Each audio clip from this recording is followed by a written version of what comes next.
अगर तुम्हें लगता है कि तुम आज़ाद हो, अगर तुम्हें लगता है कि तुम अपने फैसले खुद लेते हो, अगर तुम्हें लगता है कि तुम्हारा जीवन तुम्हारे नियंत्रण में है, तो शायद तुम सबसे बड़े भ्रम में जी रहे हो।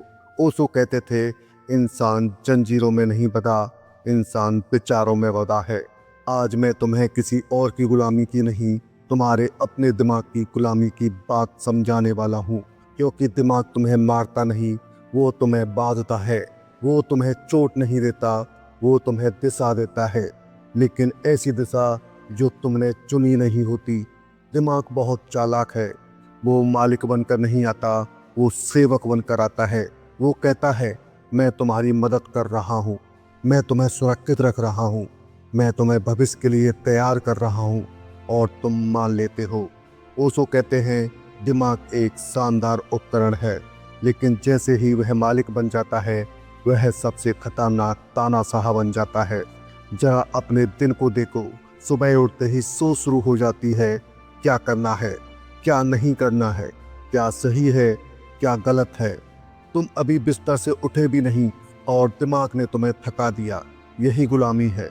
तुम्हें लगता है कि तुम सोच रहे हो, लेकिन सच यह है कि सोच तुम्हें चला रही है। ओशो कहते थे, तुम विचार नहीं हो, तुम वह हो जो विचारों को देख सकता है। लेकिन समस्या यह है कि हम देखना भूल गए हैं, हम बहने लगे हैं। पुराणों में इसका एक बहुत गहरा उदाहरण मिलता है। महाभारत में धृतराष्ट्र को देखो, उनकी आंखें नहीं थी, लेकिन असली अंधापन उनकी आंखों का नहीं था, उनके मन का था। उनका दिमाग पुत्र मोह से भरा हुआ था। हर बार विवेक ने आवाज दी, हर बार कृष्ण ने रास्ता दिखाया, लेकिन दिमाग बोला, नहीं, मेरा बेटा सही है। धृतराष्ट्र ने निर्णय नहीं लिए, उनके दिमाग ने लिए, और परिणाम पूरा वंश नष्ट हो गया। यह कहानी सिर्फ इतिहास नहीं है, यह हर इंसान की कहानी है। जब तुम डर से फैसला लेते हो, जब तुम लालच से फैसला लेते हो, जब तुम समाज के दबाव से फैसला लेते हो, तो समझ लो दिमाग तुम्हारा मालिक है। ओशो कहते हैं, दिमाग हमेशा अतीत और भविष्य में जीता है। या तो वह बीते कल को पकड़कर बैठा रहता है, या आने वाले कल से डराता है, और इसी चक्कर में वह तुम्हें आज से काट देता है। जो इंसान आज में नहीं है, वह आज़ाद नहीं हो सकता। तुम देखो, तुम दुखी क्यों होते हो? या तो किसी पुरानी बात को याद करके, या किसी आने वाली चिंता को सोचकर। इस पल में, अभी, इसी क्षण कोई दुख नहीं होता, लेकिन दिमाग तुम्हें इस पल में टिकने नहीं देता। ओशो कहते थे, दिमाग को रोको मत, बस उसे देखो, क्योंकि जिसे तुम देख सकते हो वह तुम्हारा मालिक नहीं हो सकता। जब तुम गुस्से को देखते हो तो तुम गुस्सा नहीं होते, जब तुम डर को देखते हो तो तुम डर नहीं रहे होते, लेकिन जब तुम बह जाते हो तब गुलामी शुरू हो जाती है। इतिहास में गौतम बुद्ध का उदाहरण देखो, उन्होंने राजपाट छोड़ा, लेकिन असली त्याग महल का नहीं था, दिमाग का था। उन्होंने देखा, इच्छा आती है, इच्छा जाती है, दुख आता है, दुख जाता है, और वे देखने वाले बने रहे। यही कारण है कि बुद्ध मुक्त हुए और हम आज भी बंधे हुए हैं। आज का इंसान सबसे ज़्यादा सूचित है, लेकिन सबसे ज़्यादा उलझा हुआ भी है। क्यों? क्योंकि दिमाग को इतनी जानकारी मिल गई है कि वह कभी चुप नहीं होता। मोबाइल, खबरें, सोशल मीडिया, ये सब दिमाग को लगातार उत्तेजित रखते हैं, और उत्तेजित दिमाग कभी शांत नहीं हो सकता।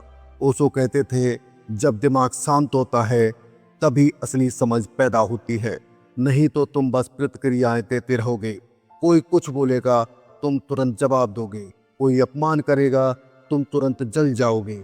यह स्वतंत्रता नहीं है, यह कंडीशनिंग है।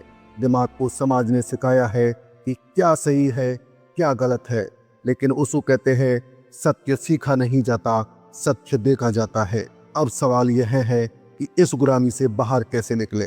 कोई लड़ाई नहीं करनी है, कोई जबरदस्ती नहीं करनी है, बस एक काम करो, जागो। जब विचार आए तब कहो, मैं देख रहा हूँ। जब डर आए तो कहो, मैं देख रहा हूँ।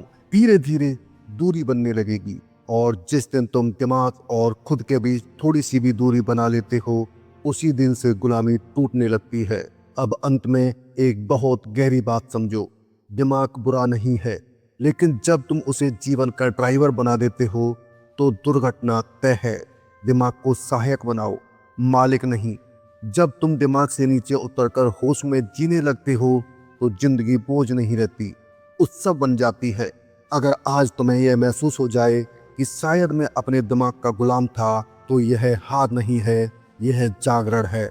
अगर यह वीडियो तुम्हें सोचने पर मजबूर करे, अगर तुम्हें यह थोड़ा सा भी जागृत करे, तो इसे लाइक करो, चैनल को सब्सक्राइब करो और इसे उस इंसान तक पहुंचाओ जो हर समय अपने ही विचारों से थका हुआ है, जो हर समय अपने ही विचारों से थका हुआ है। क्योंकि याद रखो, दिमाग एक शानदार नौकर है, लेकिन एक खतरनाक मालिक।